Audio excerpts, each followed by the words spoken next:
Hi, everyone. My name is Madison Wentz, and today I'm going to be walking through a financial analysis of high school athletic programs. And I'm going to start by briefly comparing how public and private schools fund athletics, and then I'll present a proposed financial plan for a newly established high school athletic department. The goal of this presentation is to show how careful budgeting, revenue diversification, and strategic planning can create a program that is both financially sustainable and accessible for student athletes. For our introduction, I'm going to start off with why high school athletics matter. High school athletics play a major role in shaping both student development and overall school identity. From an academic standpoint, research consistently shows that student athletes often maintain higher GPAs and graduation rates. Participation is also linked to stronger school attachment and overall engagement. Beyond academics, athletics contribute to social and leadership development. Students learn teamwork, communication, accountability, and time management, which these are all skills that carry far beyond sports. Athletic programs also serve as a major source of community engagement. Games and events bring together students, families, alumni, and local supporters, and that creates a strong sense of school pride and unity. However, there are benefits. While the benefits are very clear, the financial demands of operating these programs continue to grow. Raising transportation costs, staffing needs, equipment requirements, and insurance premiums have placed increasing pressure on school budgets. This growing financial reality is why strategic planning is so important, which leads us into how different schools approach funding. Perkins High School is a public high school in Ohio that offers more than 20 varsity sports. Like most public schools, it uses a hybrid funding model. So this means that it receives district funding, but also relies on a participation fee, also known as a pay to play. They also rely on booster support and game day revenue. So athletes pay an $100 participation fee, which helps offset some of the equipment and operational costs. But one of the biggest financial supporter comes from the Booster Club. And Perkins, their Booster Club raised $383,000 in 2024 alone. So from my interview with their athletic director, Todd Watson, he was stating that it's very clear that the coaching stipends are the largest recurring expense and that boosters contribute very essential means that help maintain equipment replacements. And then this model shows that public schools balance district support and they use strong community involvement to help with raising their money. This hybrid funding is common across most public high schools. And on the other hand, Archbishop Hoban is a high school that operates under a very different structure. As a private Catholic institution, it does not receive any state funding for athletics. Instead, the programs are supported primarily through tuition, along with donor contributions and booster involvement. So tuition is approximately $15,550 per student, and a portion of that goes to helping the athletic funds and operations. This gives schools more flexibility in deciding where they want to put their money and how they want to use it compared to public schools. However, it also increases financial risk because if an enrollment declines or tuition revenue drops, athletic funding can be directly affected. So in my interview with their athletic director, Matt Bang, it was clear that successful programs, especially in this case for this school, would be football, play an important role in driving the gate revenue and donor engagement. So together, these two schools highlight how funding structures differ significantly between public and private institutions.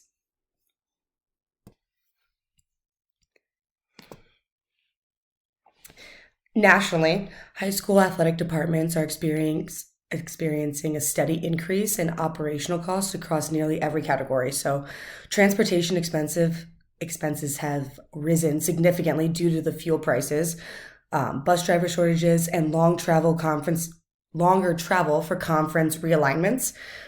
Equipment costs are also increasing, especially for safety standards because they're becoming more stringent. And for example, an updated helmet technology for football and concussion protocols are requiring more frequent replacements and reconditioning. Insurance premiums and other major financial pressure, they are As liability concerns grow, districts are paying more for coverage, particularly in higher risk sports like football and wrestling. Schools are also, they must ensure that Title IX compliances, which means that providing equipment, opportunities, facilities, and resources equally for both female and male athletes.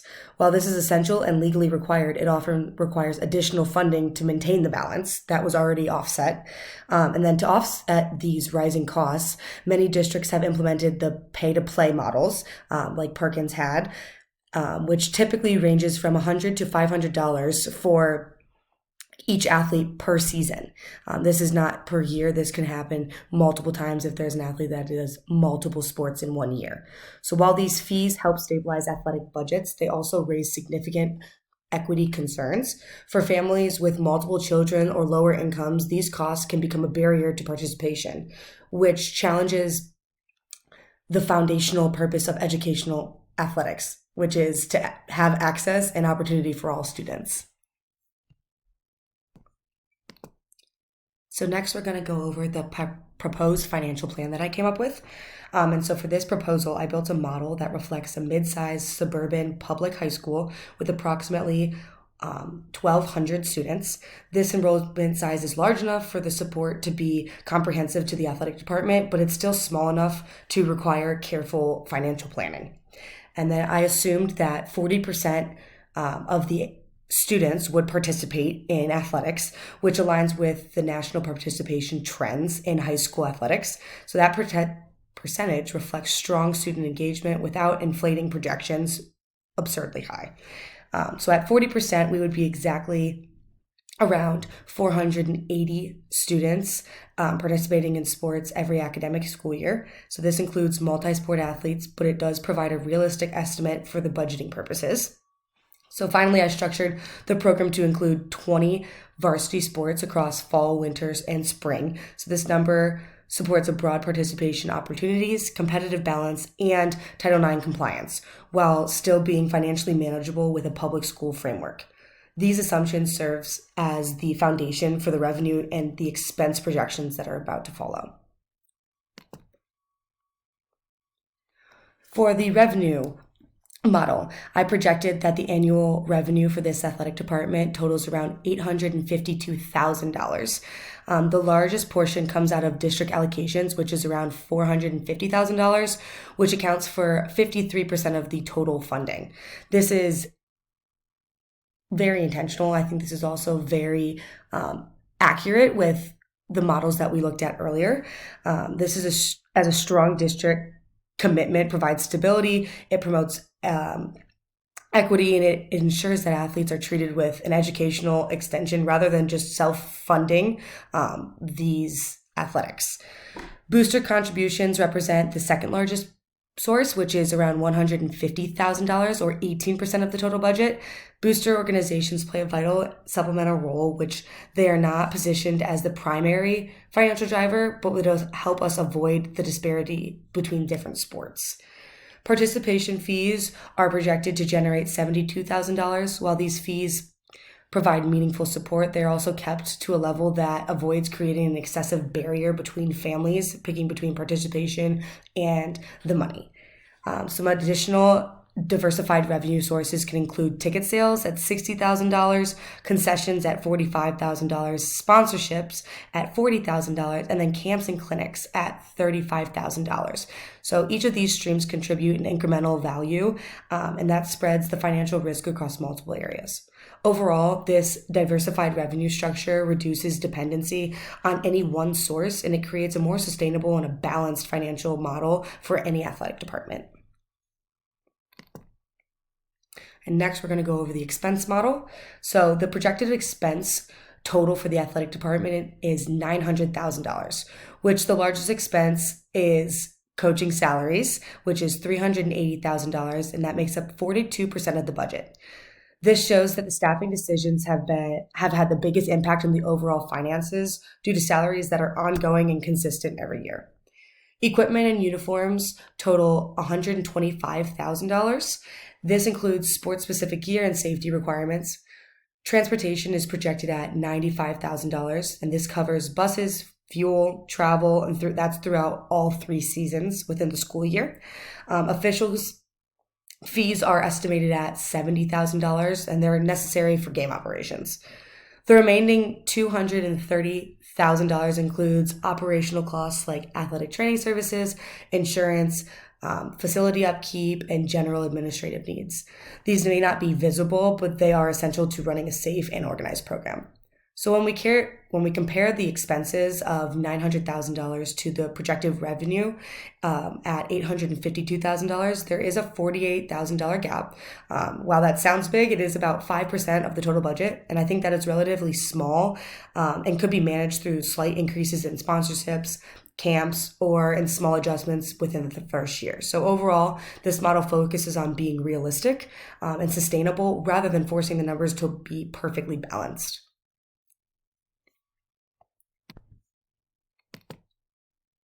So next, we're going to go over the per capita and concession strategy. So at the high school level, the per capita spending, which is also known as the average spending per attendee, it's lower than professional sports. And the main reason for that is alcohol sales are prohibited. In professional venues, alcohol significantly increases the per cap spending. So without that option, high schools must rely on the volume and the smart pricing strategies to generate concessions revenue.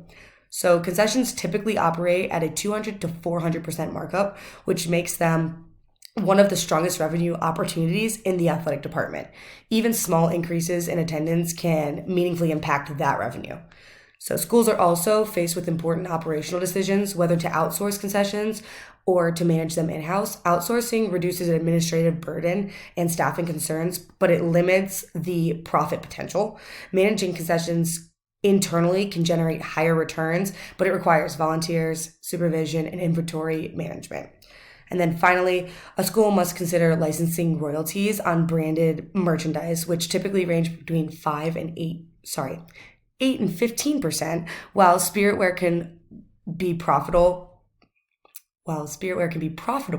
Royalty fees reduce the overall margin. So overall, maximizing concession efficiency and attendance volume is critical at the high school level, where the per cap spending opportunities are naturally limited compared to professional sports.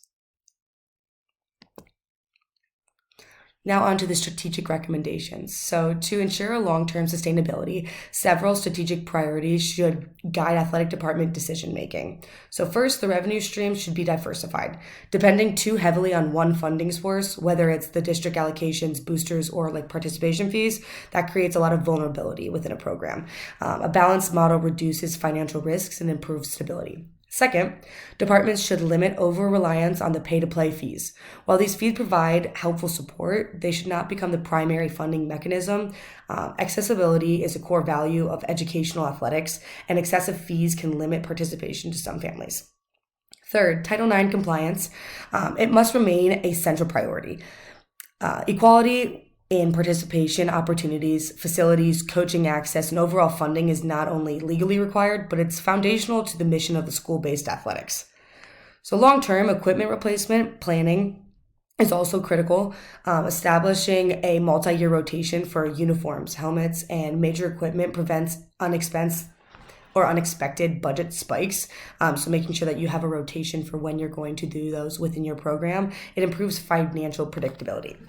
And lastly, strengthening booster engagement is essential. When booster organizations are well organized and they are aligned with the department goals, they enhance both the revenue and they increase the community support across all of the sports. So together, these strategies create a model that is financially responsible, equitable, and sustainable. So as we talked about today, running a high school athletic department takes careful planning. There is a lot about funding that needs to be right and balanced between being financially responsible and then also making sure that these students still have access to these opportunities. Every school's funding model might look a little different, but the goal is all still the same. It's to build a budget that's realistic, sustainable, and it's also fair. That means spreading out the revenue sources, planning ahead for expenses, and keeping equality at the center of the decisions. At the end of the day, strong financial management isn't about just numbers. It's about making sure that athletics can grow supporting students. They can continue to help them grow compete, and develop skills that they're going to carry well beyond the time of them playing their sports. That's really what sustainable athletic budgeting is all about.